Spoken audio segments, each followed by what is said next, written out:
नमस्कार, स्वागत है आपका डेन न्यूज में और दिन भर की तमाम खबरों के साथ मैं हूं आरती सिंह। आगे बढ़ने से पहले आइए नजर डालते हैं आज की खास खबरों पर।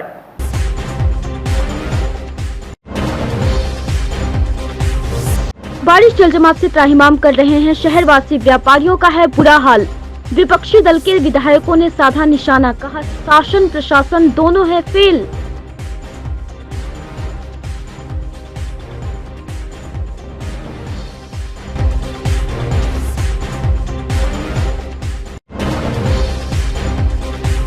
सिकंदरपुर स्टेडियम में बन रहे स्विमिंग पूल का खेल संघों ने किया विरोध, कहा रईसों के मनोरंजन का केंद्र बनकर रह जाएगा स्टेडियम। शहर के बाहरी क्षेत्र में कराई जाए अंतर्राष्ट्रीय स्तर के स्टेडियम का निर्माण।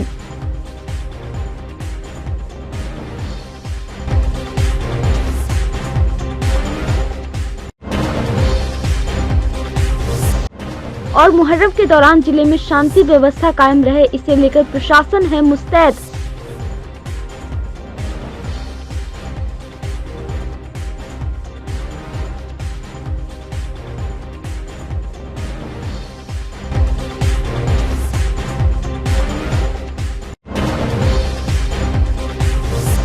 तो ये थी सुर्खियां और अब खबरें विस्तार से। पिछले कई दिनों से लगातार हो रही बारिश से शहर डूबा हुआ है। शहर के कई मोहल्लों में बाढ़ जैसी स्थिति है। बारिश से ही शहर की स्थिति काफी बदतर हो चुकी है। शहर के कई इलाकों में जल जमाव जैसी स्थिति है, जिसमें लोगों को काफी परेशानियों का सामना करना पड़ रहा है। वहीं मोतीझील और कल्याणी चौक के व्यवसायियों को भी काफी नुकसान हो रहा है। उत्तर बिहार के सबसे बड़े व्यावसायिक मंडी में व्यापार पूरी तरीके से चौपट है। पिछले एक सप्ताह से बारिश का पानी सड़क से लेकर दुकानों में घुसा हुआ है और व्यापार चौपट है। दुकानदार त्राहिमाम कर रहे हैं और नगर निगम से हाथ जोड़कर प्रार्थना कर रहे हैं कि जल जमाव से कैसे भी उन्हें निजात दिलाई जा सके, ताकि उनकी रोजी रोटी चल सके। व्यापारियों ने बताया कि उनको काफी नुकसान हुआ है। पिछले कई दिनों से लगातार हो रही बारिश से व्यापार पूरी तरह से ठप है। पहले कोरोना और अब यह बारिश उन पर आफत बन चुकी है। गौरतलब है कि हर बारिश के बाद शहर के मेन मार्केट मोतीझील समेत कई इलाकों में नारकीय स्थिति हो जाती है, लेकिन इसके बावजूद इसका अभी तक समाधान नहीं निकला है। व्यापार पर असर पड़ रहा है। आप बोले क्या बोला जाए, हम लोग तो बहुत बुरी तरह फंसे हुए हैं। पर डे पानी, थोड़ा बारिश होता है पानी पूरा भर जाता है। आते हैं हम लोग 1 घंटा 2 घंटा दुकान पर बैठते हैं, बोनी वोनी भी नहीं होता है, बंद करके चले जाते हैं। जितने भी कर्मचारी लोग आते हैं वो सभी लोग को छुट्टी दे देते हैं। उनका तो तनख्वाह चालू है, चाहे जो भी हो, पेमेंट तो हमको उनको करना ही है। और आगे क्या बोले, देख ही रहे हैं आप लोग। व्यापार तो बिल्कुल नुकसान में जा रहा है। एक सप्ताह से स्थिति बना हुआ है। पहले पानी निकल जाता था, अब तो पानी बरसता है। बस एक सप्ताह के अंदर में देखिए क्या कंडीशन है। दुकान के अंदर पानी हमारा है, काउंटर के अंदर में। व्यापार एकदम चौपट है, व्यापार चौपट, पूरा चौपट है। मोतीझील में कितनी दुकानें होंगी और कितना बड़ा व्यापार होता है? मोतीझील में तो करोड़ों का टर्नओवर है एक दिन का मोतीझील में। लेकिन आज के डेट में सारे दुकानदार बैठ के झक मार रहे हैं। दोषी कौन है? दोषी पर नगर निगम है। नगर निगम सही रहता, ये कंडीशन नहीं होता। बारिश होना है, बारिश होता। जनप्रतिनिधि भी कोई दिखाई दे रहा है? कोई नहीं। शहर में भीषण जल जमाव है। कई मोहल्ले डूबे हुए हैं। यहाँ तक कि शहर के प्रसिद्ध मार्केट भी जलमग्न है। इसको लेकर जब शहर के विधायक विजेंद्र चौधरी से सवाल किया गया तो उन्होंने कहा कि जल जमाव की समस्या से निजात दिलाने को लेकर नगर निगम पर दबाव बनाया जा रहा है। शहर के कई ऐसे मोहल्ले हैं जहां महीने से पानी लगा हुआ है। इसको लेकर लगातार हम लोग प्रयास कर रहे हैं और निश्चित तौर पर 6 महीने और लगेंगे। साथ ही अगले साल ऐसी स्थिति ना हो, इसको लेकर हम लोग पूरा प्रयास करेंगे। वहीं इसको लेकर महागठबंधन के विधायकों ने सरकार पर निशाना साधा है। मीनापुर से राजद के विधायक मुन्ना यादव ने सरकार पर निशाना साधते हुए कहा है कि शहर में नर्क से बदतर स्थिति है। शहर के लोग घर से निकलने में डरते हैं, क्योंकि शहर की सड़कों में गड्ढे इतने हैं कि लोग गड्ढे में गिर जाते हैं। लोगों की गाड़ियां फंस जाती हैं, इसीलिए कोई नहीं निकलता। लोग त्राहिमाम कर रहे हैं। वहीं राजद विधायक निरंजन राय ने कहा कि सरकार पूरी तरीके से फेल है, शहर डूबा हुआ है। उत्तर बिहार की अघोषित राजधानी मुजफ्फरपुर को कहा जाता है, लेकिन आप इसके चारों तरफ नहीं घूम सकते क्योंकि कई जगह पर कमर भर से ज्यादा पानी है और स्मार्ट सिटी के नाम पर सिर्फ खानापूर्ति की जा रही है। जिला प्रशासन पर, नगर निगम प्रशासन पर हम लोग दबाव बना रहे हैं कि हर हालत में पानी की निकासी हो। लोगों को दिक्कत हो रहा है, घर में घुसे हुए हैं पानी 4 दिन 5 दिन 1 सप्ताह 15 दिन महीनों से कई मोहल्ले में पानी है, नहीं निकल पा रहा है। तो हम लोग लगातार प्रयास कर रहे हैं, लेकिन कई जगह कंस्ट्रक्शन का काम चल रहा है, उसके कारण भी दिक्कत हो रही है। निश्चित तौर पर 6 महीना और लगेगा इसको पानी की निकासी कैसे किया जाए। उस पर पैसा भी मिल गया है, काम भी हो रहा है। परसों हम मेहरोत्रा जी से मिले थे, जो प्रधान सचिव है उद्योग विभाग के, उनसे भी बातें हुई है। सब जगह कैसे पानी निकासी हो और लोगों को दिक्कत दूर हो, इसके लिए प्रयास किया जा रहा है। लेकिन चूंकि अब डायरेक्ट तो हम इन्वॉल्व नहीं है, हम मेंबर है बोर्ड के, नगर निगम के, तो नगर निगम पर भी दबाव बनाया जा रहा है। हम चाहते हैं कि जल्दी से जल्दी समस्या का समाधान हो, लेकिन आम पब्लिक को बहुत परेशानी है, इसके लिए बहुत दुख है हम लोगों को। लेकिन इसको दूर करने के लिए हम लोग प्रयास करते रहेंगे और अगले साल ये स्थिति नहीं आवे इसके लिए प्रयास करेंगे। जल जमाव के साथ साथ सड़क भी कई जगह जर्जर हो चुकी है, लोग गड्ढे में गिर रहे हैं। देखिए अगले 6 महीने में मुजफ्फरपुर शहर का लुक बदल जाएगा। काम चालू है, टेंडर की प्रक्रिया पूरा, राहत मिलेगी, बिल्कुल मिलेगी। सारे लोग लगे हुए हैं, आज नगर आयुक्त नारायणपुर में घूम रहे हैं, सब जगह सब लोग जानकारी हासिल कर रहा है और प्रॉब्लम निश्चित तौर पर दूर होगा, हर हालत में दूर कराया जाएगा। बिहार में बहार है, फिर बोलवा दीजिएगा। जल जमाव है, हेलीकॉप्टर से घूमी है, जनता खुश है। शहर की स्थिति नर्क से बदतर हो गई हुई है, लोग डर से अपने घर से नहीं निकल रहे हैं। सारी जगह जो है शहर में लोग त्राहिमाम है।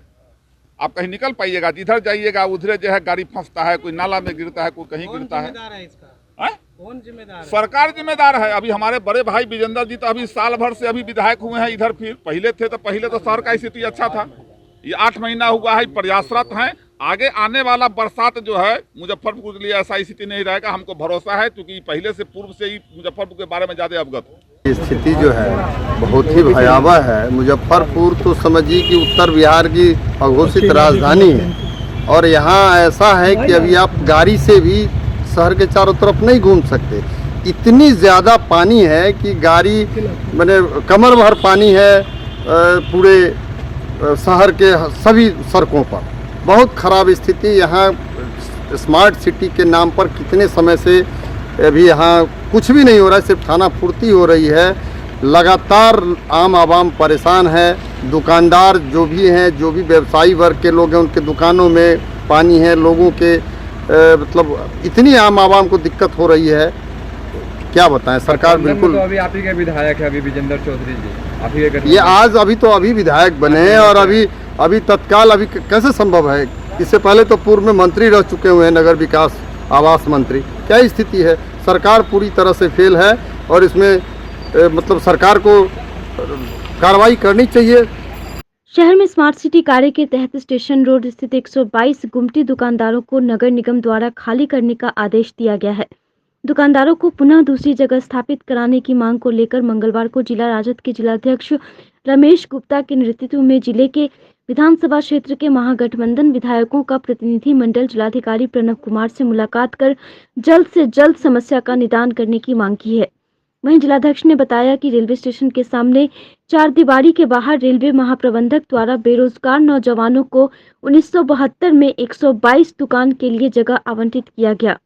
सभी दुकानदार अपने खर्चे से दुकान बनाकर अपना रोजी रोटी चला रहे हैं और रेलवे को रेलवे द्वारा निर्धारित किराया समय पर देते आ रहे हैं, लेकिन निगम प्रशासन की ओर से गुमटी हटाने को लेकर भेजे गए नोटिस से सभी दुकानदार भुखमरी की कगार पर आ जाएंगे।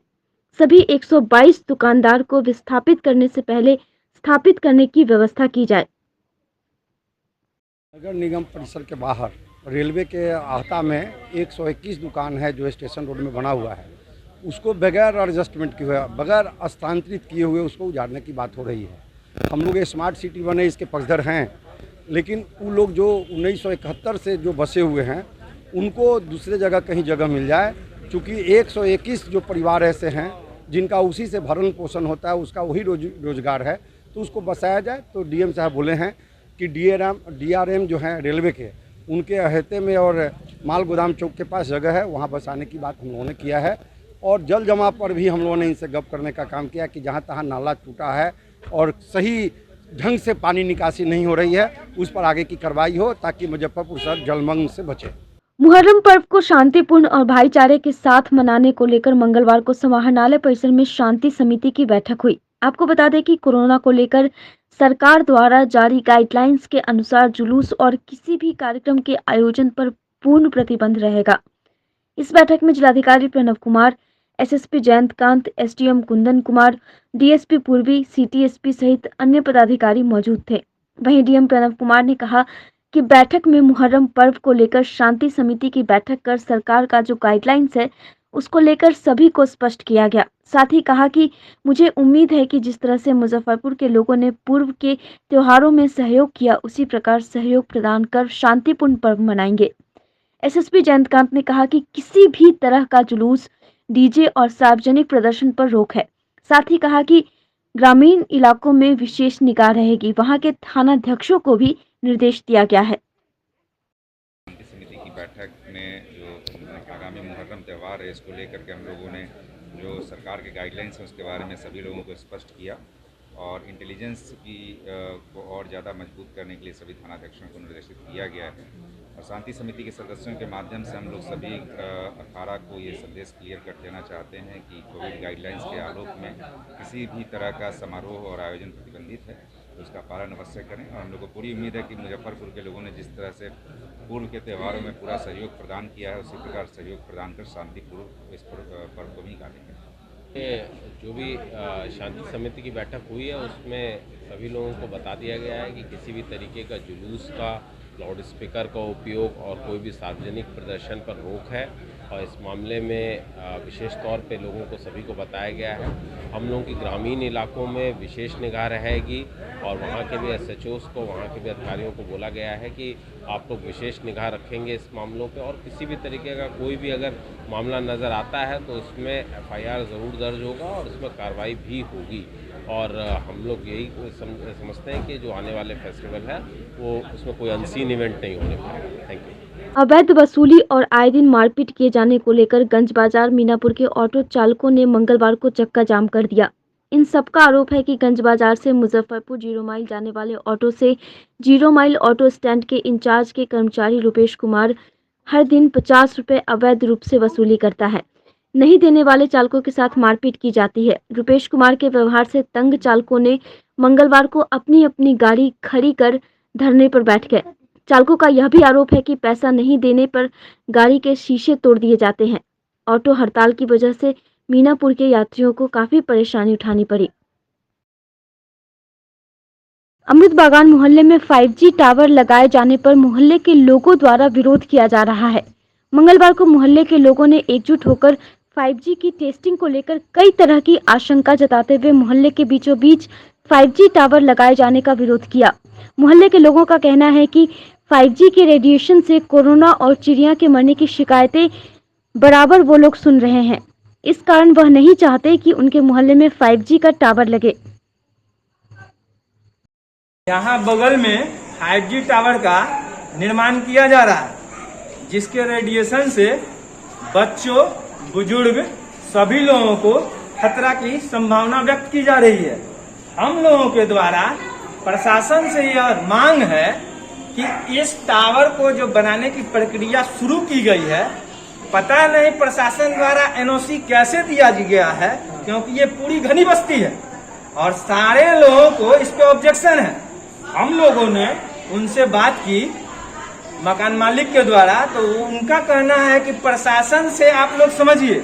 तो हम लोग ये विचार किए हैं सारे मोहल्ले वासी कि प्रशासन से हम लोग ये मांग करते हैं कि किस आधार पर घनी बस्ती के में टावर बनाने का आदेश दिया गया। प्रशासन द्वारा इसकी गहन जांच की जाए। अगर प्रशासन द्वारा इस पे एक्शन नहीं लिया जाता है तो सारे मोहल्ले वासी वार्ड नंबर 45 के जो भी व्यक्ति हैं वो सारे प्रशासन के समक्ष धरना देंगे और इसको किसी भी प्रकार से लगाने का आदेश न दिया जाए। अमरूद बागान मोहल्ला के अस्थायी निवासी हूँ और इस तरह के रेडिएशन वाला टावर लगाने के विरोध में मैं अपना वक्तव्य देता हूं कि ऐसा नहीं होना चाहिए। जिला बार एसोसिएशन की चुनाव कराने की मांग को लेकर एसोसिएशन के अधिवक्ताओं ने कचहरी स्थित हनुमान मंदिर के पास 1 दिवसीय धरना दिया। धरने पर बैठे जिला बार एसोसिएशन के पूर्व महासचिव प्रवीण कुमार का कहना है कि बिहार बार काउंसिल के निर्देश पर जो एडहॉक कमेटी का निर्माण किया गया है वह गलत है, जिसे बिहार बार एसोसिएशन से निष्पक्ष चुनाव की मांग कई दफा से करता रहा है, लेकिन बिहार बार एसोसिएशन द्वारा ध्यान नहीं दिए जाने पर आक्रोशित अधिवक्ताओं ने आज 1 दिवसीय धरना दिया है। आज का धरना का कार्यक्रम मुजफ्फरपुर जिला बार एसोसिएशन में एडहॉक कमेटी का जो निर्माण किया गया है उसका विरोध करने के लिए किया गया है।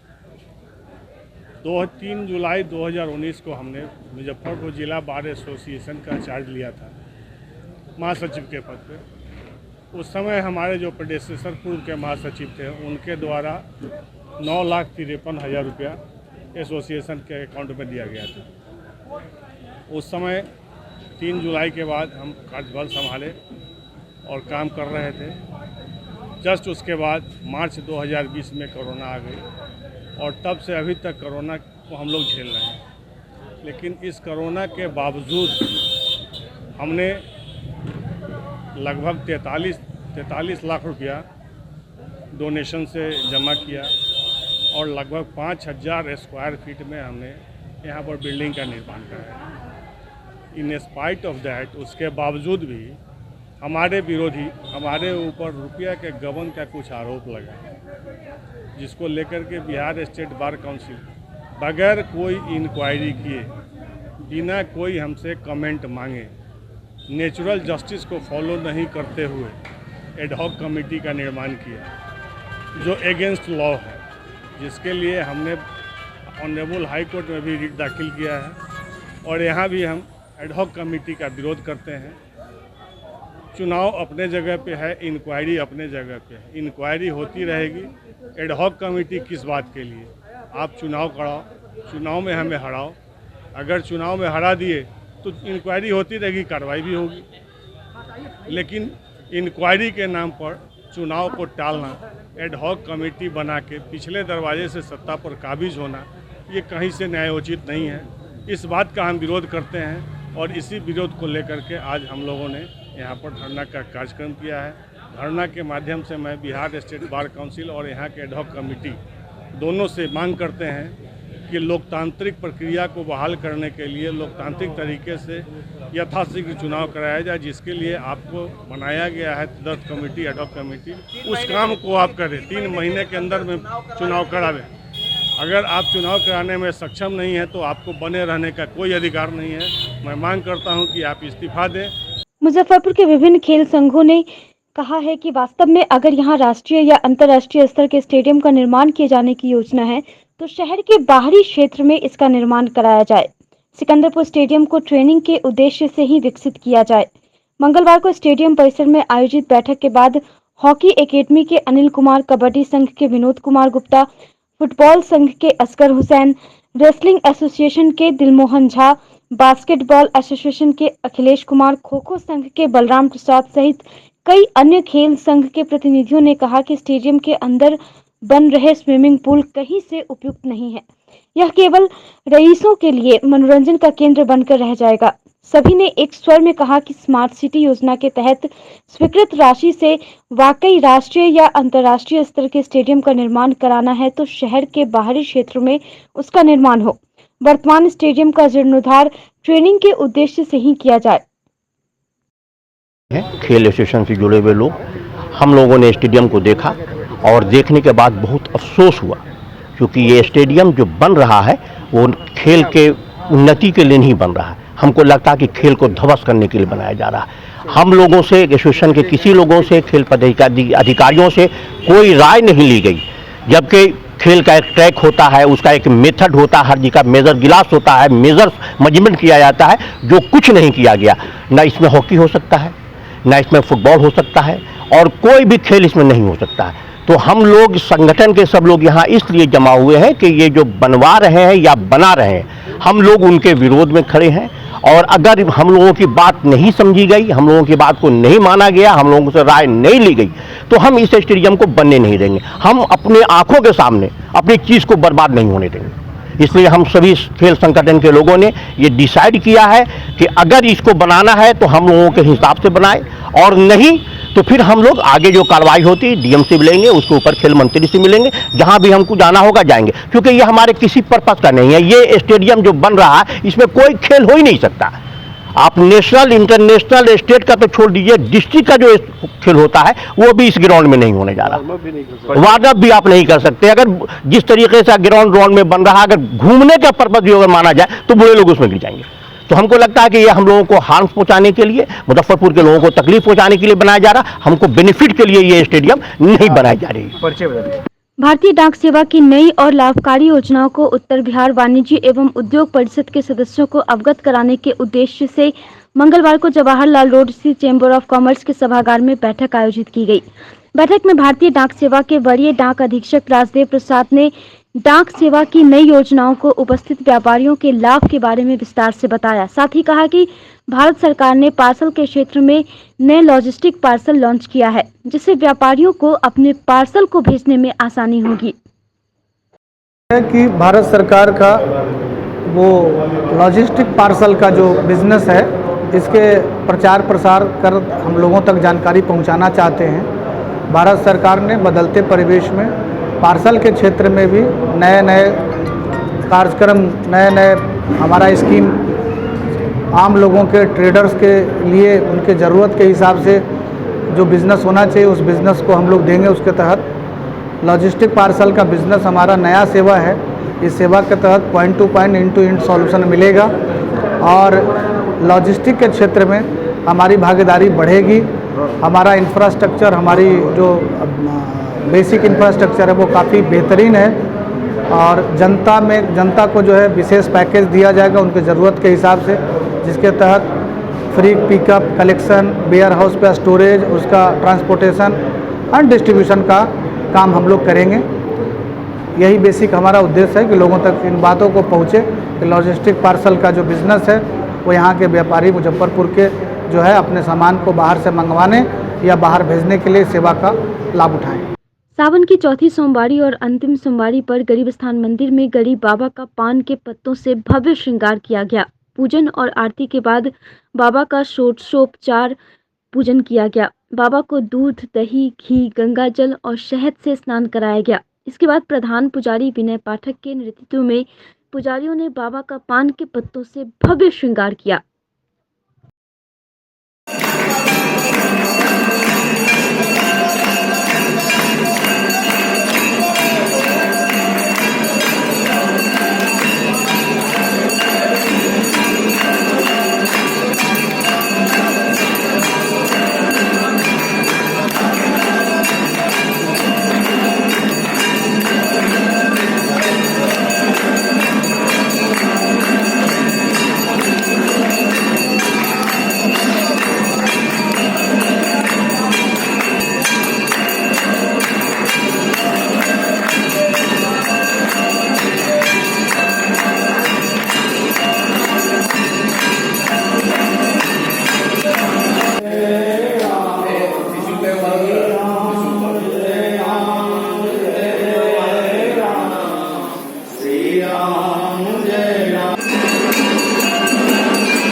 प्रयास मंच के द्वारा पुरानी गुदरी भवानी सिंह मार्ग में बिहार के माउंटेन मैन के नाम से जाने जाने वाले दशरथ माझी की 14वीं पुण्यतिथि मनाई गई, जिसमें मंच के संयोजक संजय रजक सहित उपस्थित लोगों ने उनके चित्र पर पुष्प चढ़ाकर श्रद्धा सुमन अर्पित कर उन्हें याद किया।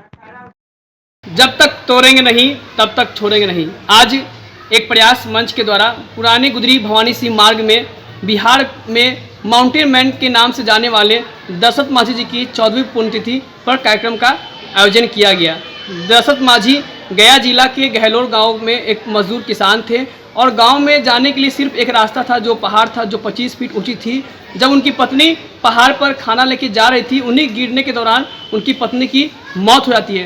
तभी माझी जी ने ठान लिया था कि इस पहाड़ का सीना चीर का रास्ता बना लेंगे। न दिन देखी न रात, न धूप न छाँव, और 22 साल तक अकेले सिर्फ छेनी हथौड़ी से 30 फीट ऊंची 360 फीट लंबी पहाड़ का रास्ता का सीना चीरकर और रास्ता बना दिए। आज उनकी जीवन से हम सभी लोगों को एक संदेश मिलता है कि जीवन में कितनी भी कठिनाई आए पर हमें हिम्मत नहीं हारना है, हमें आगे बढ़ना है। आज उनकी 14वीं पुण्यतिथि पर सभी लोगों ने उनके चित्र पर पुष्प अर्पित कर सशक्त नमन किए। आज की खबरों में बस इतना ही। कल फिर मिलेंगे कुछ नई खबरों के साथ। तब तक के लिए हमारी न्यूज़ टीम को दीजिए इजाजत। नमस्कार।